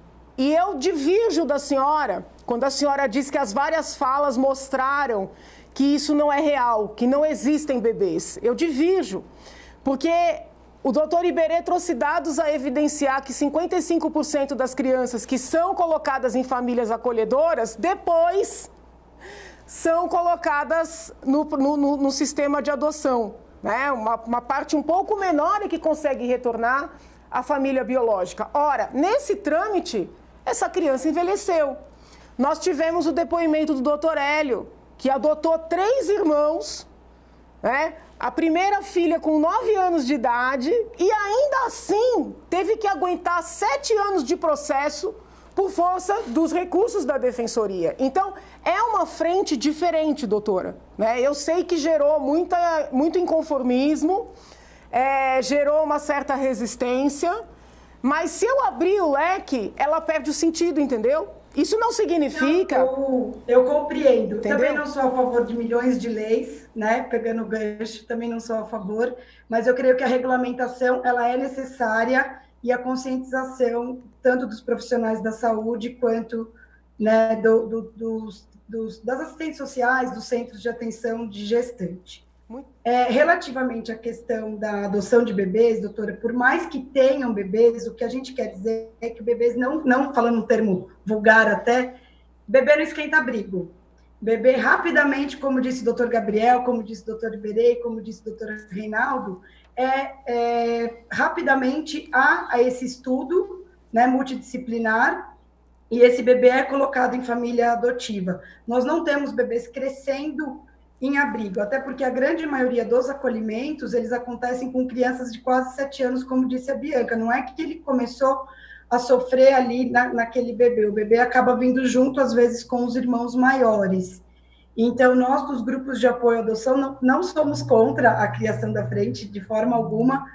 É muito bom que se debata a adoção, ainda há muito preconceito no nosso país a respeito da filiação adotiva, ainda há muito desconhecimento e é uma alegria poder participar desse debate e saber que existem pessoas como a senhora pensando em formas de agilizar e de desburocratizar a adoção. Falamos hoje da necessidade da regulamentação da adoção direta, né? A gente não usa o termo adoção à brasileira para as adoções diretas. A adoção à brasileira, a gente deixa o termo para as adoções criminosas, que é o registro de filho alheio como próprio, e usamos o termo da adoção direta para a entrega daquela genitora diretamente para uma pessoa que ela julga ser a pessoa mais adequada para o cuidado da filha dela ou do filho dela. Então, estamos realmente empenhados em mudar a cultura da adoção no nosso Brasil.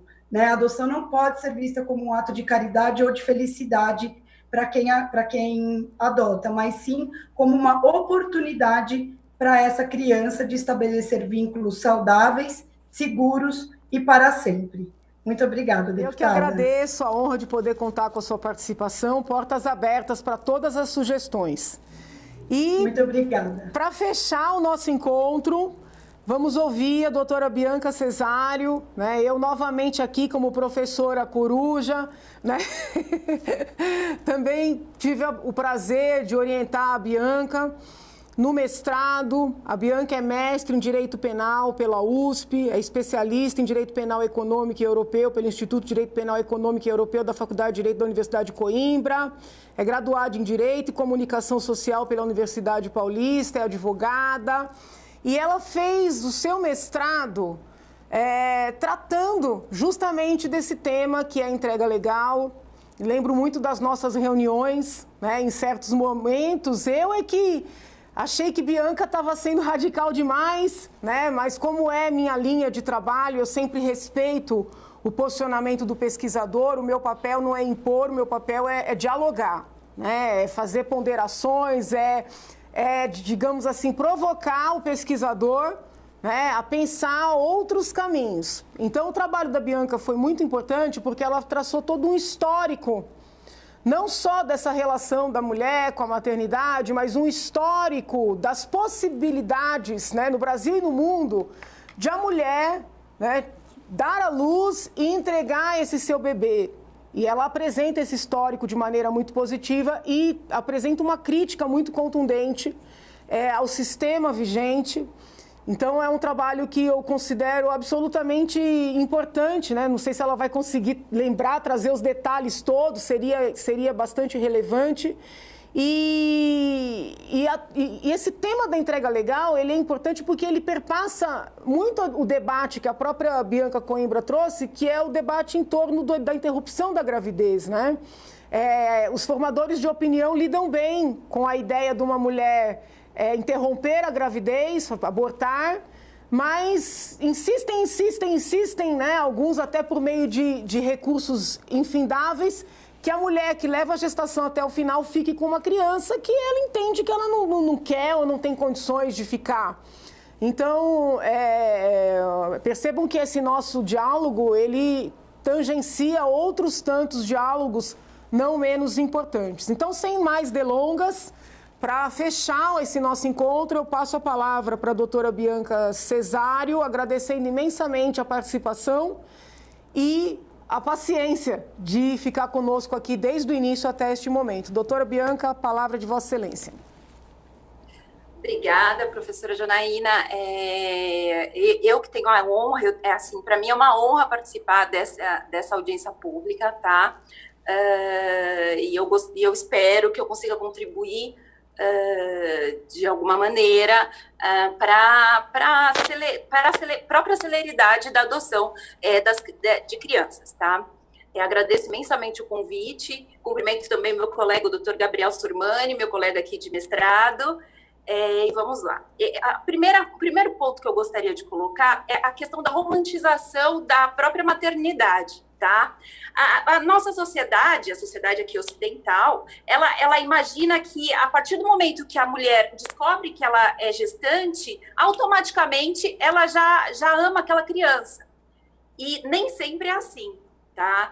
O amor é um sentimento, e é um sentimento que muitas vezes é construído, tá? A mulher se vê ali grávida, e ela começa a imaginar ali quais situações ela não deseja aquela gravidez, porque há mulheres que não desejam ser mães, assim como também há mulheres que naquele momento não podem ser mães, que pensam em ser mães no futuro, tá? E ela se vê ali grávida, tá? Que opção que aquela mulher tem hoje? Como que ela entregará aquela criança, tá? Nosso sistema é extremamente burocrático, tá? Demora, é procurado uma família extensa, passam 6 meses procurando ali a família estendida, né? Que são tios, são avós, muitas vezes no primeiro estudo, quando ela demonstra aquela vontade de entregar o bebê para adoção, de entregar o seu filho para adoção, ela fala que tem uma tia em outras cidades, são mandadas cartas precatórias para que essa família extensa seja procurada e seja perguntado se ela deseja ficar com essa criança, tá? Mas vamos lá, essa mulher se viu grávida e ela não tem grandes opções, porque qual que é a opção que ela tem? Ela não deseja maternar, tá? Ela tem essa entrega extremamente burocrática e o abortamento voluntário, que muito é discutido pela sociedade, mas essa vontade da mulher, essa não vontade de ser mãe, não. Parece até ser um crime a mulher não querer ou não querer maternar, tá? Parece um crime muito pior. Hoje o aborto é um crime dentro do nosso ordenamento, parece um crime muito pior do que ela abortar essa criança. Ela entregar essa criança, ela é vista de forma totalmente negativa pela sociedade, tá? Diante disso, essa mulher, ela procura, seja o sistema, o SUS, ou seja, a própria vara da infância, tá? Dizendo que ela não deseja ficar com essa criança. O que é realizado? Primeiro é realizado um estudo multidisciplinar, que ela deverá ser ouvida, ela é encaminhada para a vara da infância, e é realizado um estudo multidisciplinar, que ela é ouvida por uma assistente social, por psicólogos, que nesse momento, porque foi muito falado a respeito da depressão pós-parto, mas nesse momento já tem que ser, já deve ser evidenciado alguma depressão, tá? Alguma situação depressiva dessa mulher, nesse primeiro estudo, tá? Ela continua dizendo que ela não quer entregar. Suponhamos que ali, naquele momento, esteja tudo certo com essa mulher de forma psicológica. Ela realmente não quer ficar com a criança, seja por questões de não querer ser mãe, seja por questões financeiras, seja por questão de drogadição, tá? E aí entra num segundo ponto, que o que é? A procura da família estendida. Essa mulher, quando ela externou esse desejo de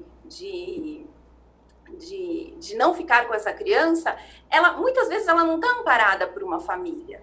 Muitas vezes ela não está amparada pelo companheiro. Na maioria das vezes. Hoje, conforme o censo escolar de 2013, que foi divulgado pelo CNJ, 5,5 milhões de crianças, quer dizer, em 2013, né, esse estudo foi feito, 5,5 milhões de crianças que não têm o nome do pai no seu registro, tá? Além disso, ainda as crianças que são negligenciadas mesmo tendo o nome do pai. Todos nós sabemos de todas as dificuldades para que esse pai participe dessa educação, tá? Hoje eu acredito que tenha mudado um pouco essa situação. E essa mulher, ela quer entregar a criança para adoção, ela deseja que isso seja realizado, mas é procurada a família extensa dela.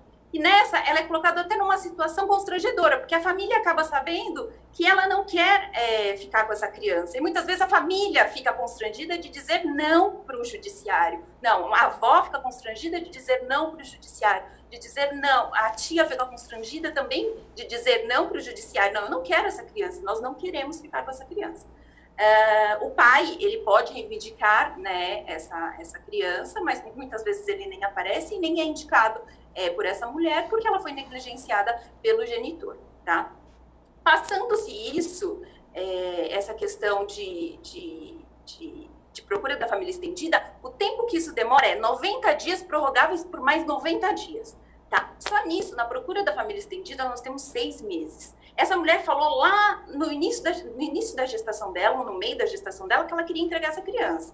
Teve o tempo do estudo multidisciplinar, que não acontece em 1 dia, 2 dias, vai acontecer em 1, 2, 3 meses, tá? Suponhamos que seja em 3 meses, até pelo próprio trabalho das varas de infância, tá? Que elas não têm só essa situação.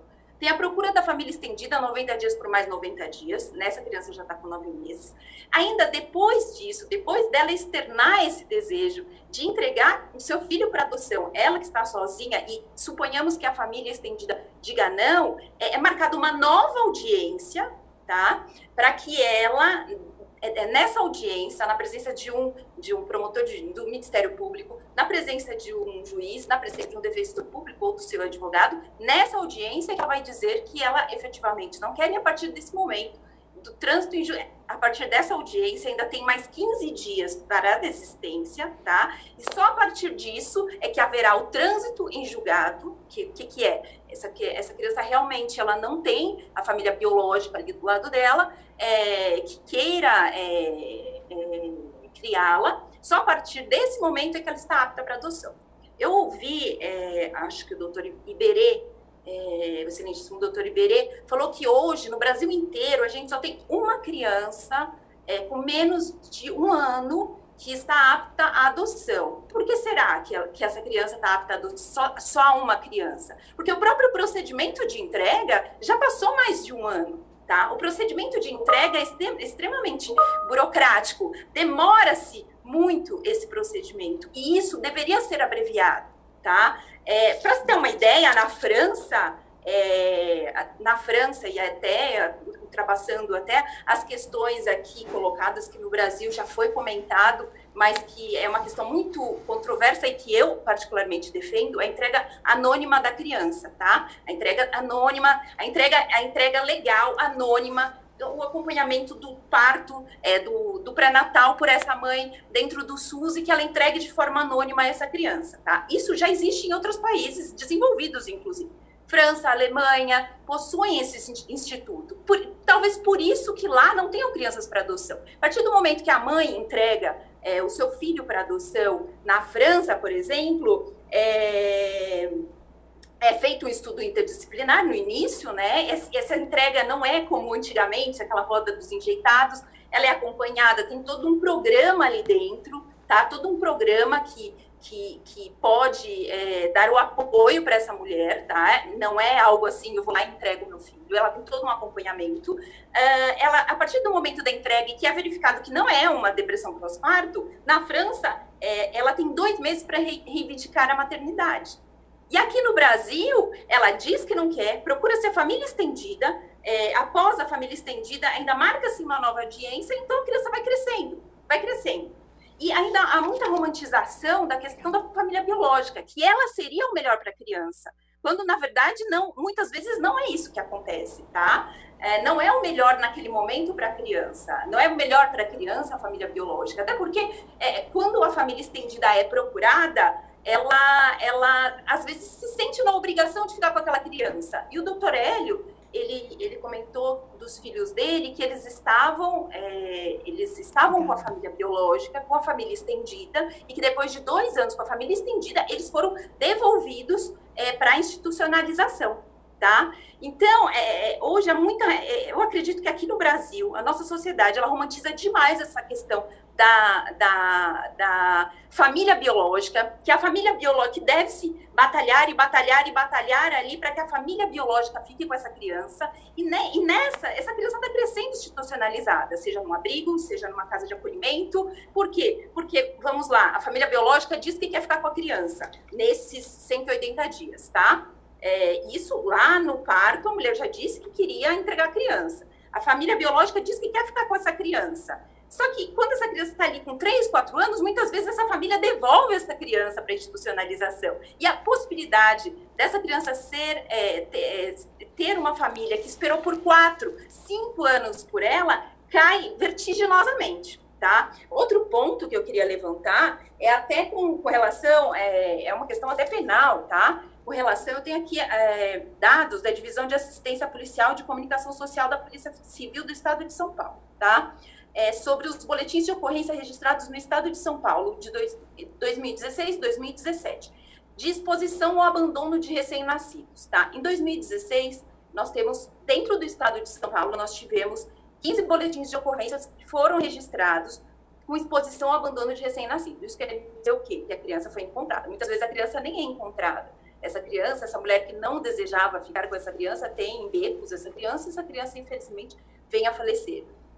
Em 2017, foram 13 crianças, tá? Será que se a gente tivesse uma facilidade para a entrega dessa criança, essas mães teriam efetivamente feito essa exposição? E com relação ao abortamento, será que muitas mulheres não iriam ir pelo caminho da entrega dessa criança se não fosse tão burocrático como é hoje?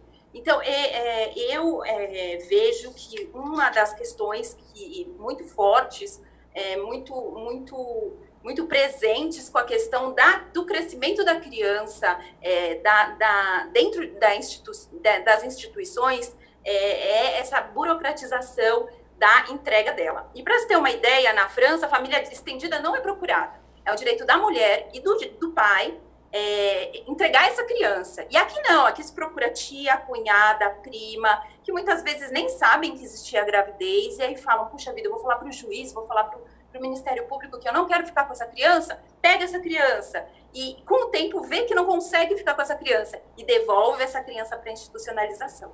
Então, eu vejo que, eu critico, assim, eu dentro do meu mestrado, critiquei muito a questão da lei federal. Acho que a ideia foi boa, mas foi pensando que a família biológica é a melhor opção, mas isso tudo deu um entrave muito grande para que essas crianças possam ser adotadas, tá? Possam estar dentro de uma família que está desejando há tanto tempo, tá? Então, esse é o meu ponto de vista, tá? Vejo que essa facilidade essa entrega deveria estar entre o pai e entre a mãe, só que aí já é uma questão federal, não é nem uma questão estadual, mas talvez a questão procedimental poderia facilitar essa entrega, talvez colocar prazos, tá? Esse estudo psicossocial, esse estudo, quanto tempo deve durar, para marcar uma nova audiência, quanto tempo deveria estar, porque eu acredito que nem essa nova audiência deveria acontecer, que deveria ter um tempo de arrependimento para essa mulher, porque essa equipe, ela deve verificar se a mulher tem ou não a depressão pós-parto, quais os motivos. Essa equipe, ela já vai identificar quais são os motivos da entrega daquela mulher. Então, acredito que essa questão da romantização da família biológica, romantização da maternança, ela tem que ser mudada pelo bem das nossas crianças, tá? Para que elas consigam ser inseridas dentro de uma família que muitas vezes espera 4, 5 anos para conseguir o filho que ela efetivamente sonha. E o que mais importa em tudo é o interesse da criança, não é o interesse da família. Não é tentar, a todo custo, colocar esta criança dentro da família biológica, mas sim dar uma oportunidade dessa criança crescer dentro de uma família que a ame. O mais importante não é a família biológica, o mais importante é o amor. E eu vejo que essa questão toda de entrega é muito fria, é muito extensa, preza por uma questão romantizada, e que isso deve ser repensado, inclusive no âmbito federal, de como essa entrega poderia ser feita. Eu já sou até um pouco mais radical, a professora Janaína sabe, sou a favor da entrega anônima dessa criança, claro, com todos os protocolos, com todo um programa por trás disso, mas dentro do que temos hoje, eu acredito que essa questão do biologismo, essa questão deve ser repensada. Não dá para ficar... É lógico que a criança ela não fica ela não fica com menos de um ano apta à adoção, porque tudo isso se estende demais. A insistência da família, e procura-se tio, procura-se um parente, procura-se um amigo, e procura-se a madrinha, aqui ia ser a madrinha... A criança nessa vai crescendo, está com 1, 2, 3, 4 anos, manda-se uma carta precatória e tudo isso se estende por demais. Então, esse é o meu ponto de vista, eu sou radical, sou mesmo a favor de uma entrega anônima, sou mesmo a favor de menos biologismo e de mais amor, e que mais famílias tenham a oportunidade de ter as suas crianças, de conseguir a criança, e que a criança tenha a oportunidade de ter uma família que realmente a deseje e a ame. Então, é isso que eu tenho para colocar, professora Janaína, agradeço imensamente, espero ter contribuído aqui para o debate, para mim foi uma honra, e muito obrigada a todos. Eu que agradeço. Aliás, aproveitar a presença aqui da doutora Bianca para dizer que a ideia do PL... né, dos absorventes para estudantes não abandonarem a escola, foi dela. Outro dia me perguntaram como nascem os projetos, e eu não lembrei especificamente desse, porque eu falei, olha, a maioria são temas que já estavam, né, na minha vida, no meu ambiente de estudo.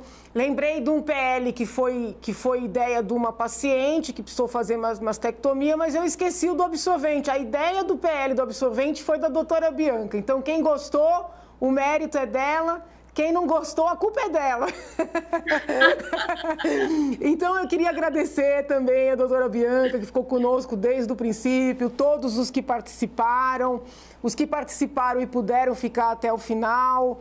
Quero explicar que a ideia de audiência pública é justamente esta, né, de vários olhares, onde as pessoas possam falar com liberdade. Muito das minhas críticas à universidade pública, né, em São Paulo, e um pouco no Brasil também, porque eu visitei várias, é de que o diálogo fica emperrado. Né? Há temas que não podem ser trazidos à tona. Eu sempre desafiei esse status quo, né? essa falsa democracia das universidades. Eu não poderia fazer diferente no ambiente parlamentar. Então, eu peço àqueles que nos acompanharam, aliás, peço desculpas porque não foi possível deixar o link aberto para que todos falassem, porque esse sistema virtual demanda uma burocracia, é necessário coordenar, abrir fala de um, abrir fala do outro. Mas assim que voltarem os trabalhos presenciais a todo vapor, nós já estamos aqui, né? Mas quando abrir para o público, eu quero fazer um outro encontro, aí com pessoas trazendo suas experiências mesmo, adotantes, aqueles que tentaram e não conseguiram, coordenadores de instituições, famílias acolhedoras, pessoas que foram adotadas e querem contar a sua história. Aí um encontro com uma outra dinâmica, né? Este teve um viés mais jurídico, que a minha ideia é analisar se há espaço para uma legislação estadual, né? Qual é esse espaço, quais são essas demandas. E por isso é que eu peço a todos aqueles que vivenciam o tema, que estudam o tema, que nos acompanharam, que vierem a assistir, que escrevam para mim. Tá? Tem aqui o e-mail institucional, janainapascoal@al.sp.gov.br, é o e-mail, meu e-mail aqui na Assembleia. Contem sua experiência. né? Eu sou extremamente correta quando a pessoa conta e pede para não ser, vamos dizer assim, exposta, né? Jamais eu vou contar um caso publicamente que eu não estou autorizada a contar. Então, faça esse contato. Este é o nosso primeiro encontro formal da frente, mas eu não quero que esta frente pare por aqui. Eu quero que ela prossiga, né? E que as pessoas se sintam livres para falarem sobre esse tema. Né? Essa coisa de que isso não é politicamente correto, ou isso é incorreto, ou isso é injusto, isso não pode frear o nosso diálogo, tá bom? Portas abertas para as manifestações, para as considerações elogiosas, críticas, colaborativas, tá? E o meu agradecimento imenso a todos que participaram, aos que estão até aqui. E é uma alegria poder contar com a experiência de todos, especialmente, né, com os meus 2 queridos alunos. Eu fecho aqui assumindo a minha postura de professora coruja. Fiquem com Deus, né? E boa semana, muita saúde. Até a próxima. Obrigada.